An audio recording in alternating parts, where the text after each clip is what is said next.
Monty here in the chemistry. How many times have we studied something without feeling it? How many times have we memorized only to forget the next day? Chemistry. For me, it was poison throughout school. Not because it was difficult, but because it was never alive. They taught us to regurgitate information, to ask ourselves, will this be on the exam? To run a race without destination.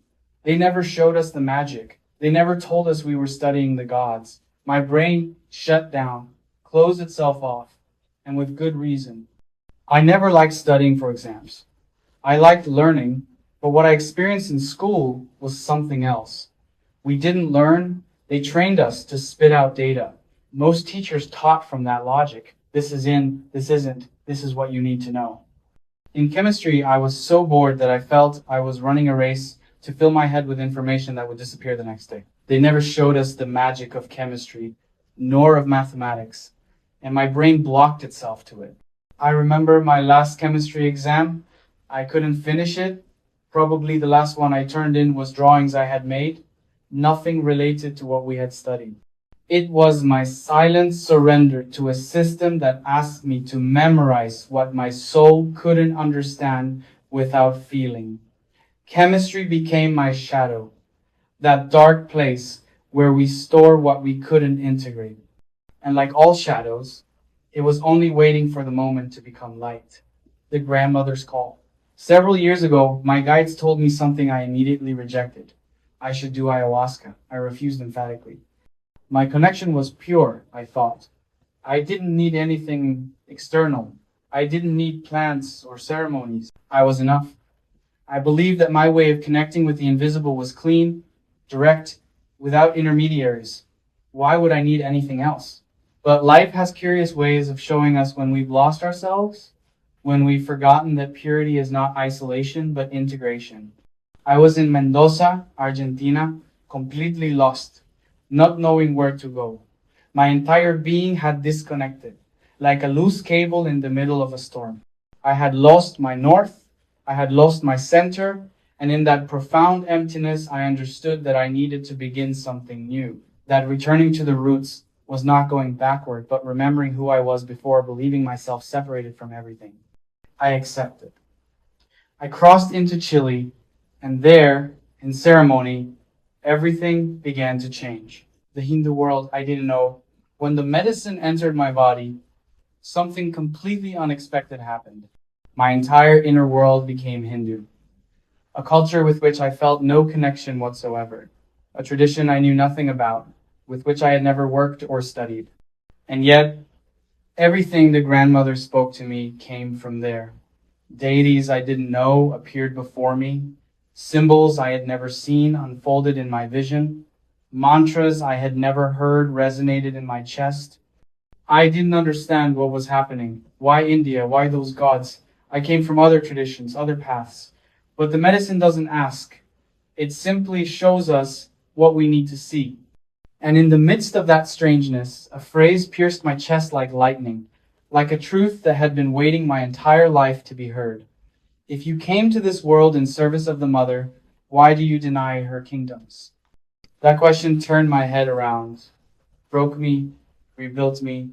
It left me without words, without defenses, without excuses. The grandmother continued speaking, and each word was a soft but certain blow. She told me that mushrooms and plants were the first neurons of this world, that for thousands of millions of years, Gaia's wisdom expressed itself through them, that they know this earth in ways we humans, recent arrivals, can barely imagine. She told me that if I truly wanted to connect with the earth, if I wanted to speak with forests and mountains about the consciousness of this world, I needed to stop thinking like a human and listen to those who truly know this earth. I needed to set aside my arrogance, my belief that my way of connecting was sufficient, my idea that I could do it alone. So I did. I accepted her teaching. I accepted my ignorance. I accepted that there were entire kingdoms of consciousness I had denied by considering them unnecessary, the mycelium and the mineral processors. Almost 8 years passed until I felt her call again. 8 years of integration, of walking what I had learned. of living from another place. And when I thought I had already received everything the grandmother had to teach me, she called me again. Ayahuasca then showed me the mushrooms, but not in the same way. She spoke to me of mycelium, that invisible network beneath our feet, that biological internet connecting trees, roots, stones, memory. She showed me how mycelium is not just connection, but processing, distributed intelligence, collective consciousness, functioning in silence beneath the surface of the visible world. And then she told me something that changed everything, something that would open a door I had kept closed since my school years. The mycelium processes mineral consciousness.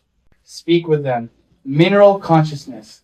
Those two words together made no sense in my mind. Minerals were inert, dead, lifeless. That's what I had been taught. But the grandmother was telling me there was consciousness there, that mycelium was the translator, the processor, the bridge between the mineral kingdom and everything else. So I did. With respect, in ceremony, I connected with the mushrooms in another way, not only as medicine, but as teachers, as librarians of a wisdom older than any human civilization. And when I did, they opened a world I had denied for decades. A world that had closed to me in school, a world I believed dead, boring, useless. The atom, the chemical elements, the periodic table. Suddenly, as if someone had turned on a light in a dark room that had always been there, the powers of chemistry were the gods. They were consciousness itself expressing in elemental forms. And that turned my head around for the second time with the same intensity as that first question from the grandmother. The poison of my education was becoming the medicine of my consciousness. What had blocked me, what I had rejected, what I considered my greatest failure, was transforming into the deepest path of connection with the earth, the true gods.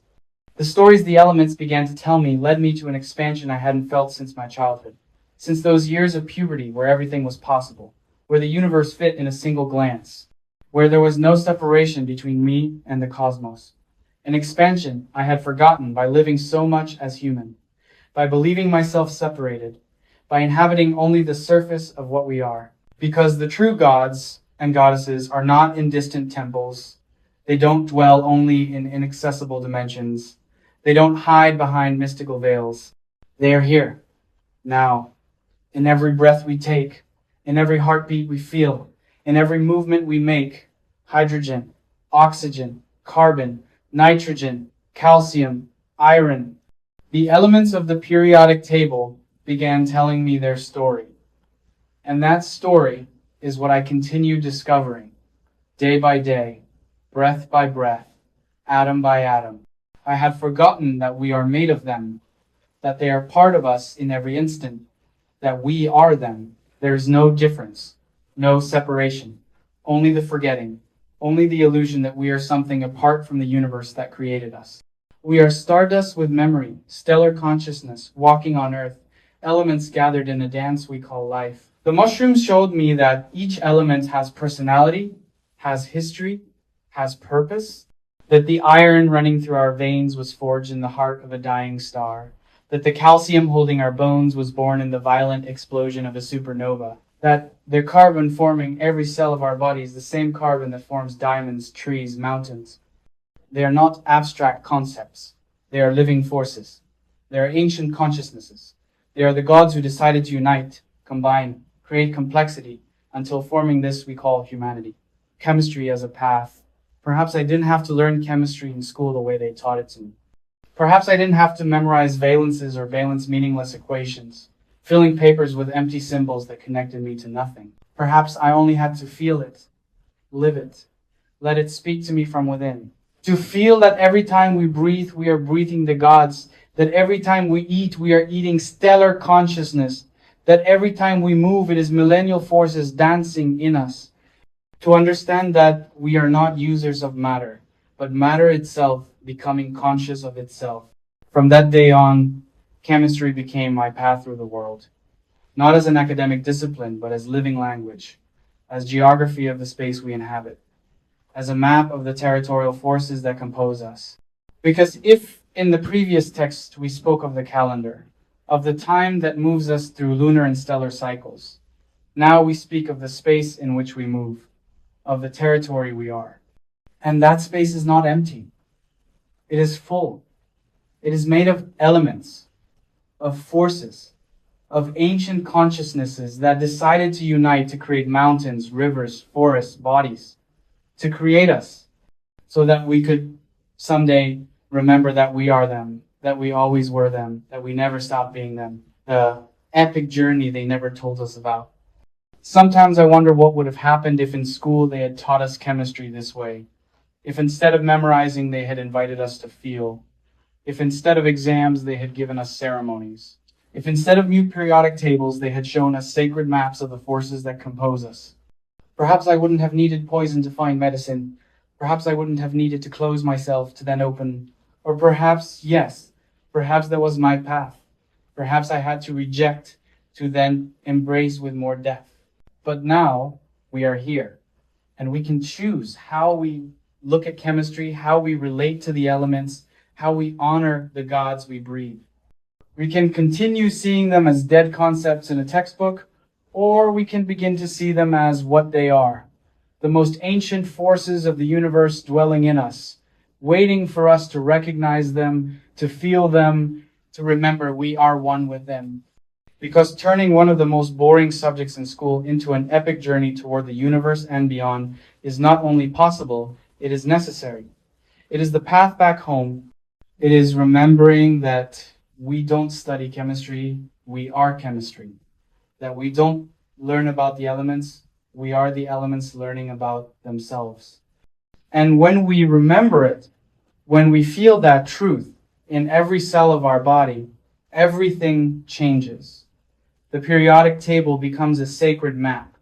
Each molecule becomes a relationship between gods.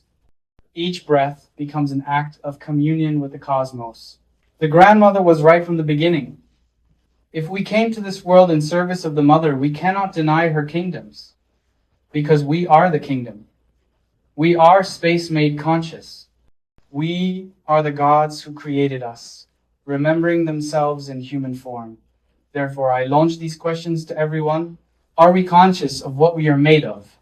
That the calcium in our bones was born in a giant star that exploded thousands of millions of years ago? Do we feel that the iron in our blood was forged in the heart of a dying sun? Do we remember that every atom in our body has a story older than Earth itself? Are we ready to turn one of the most boring subjects in school into an epic journey toward the universe and beyond?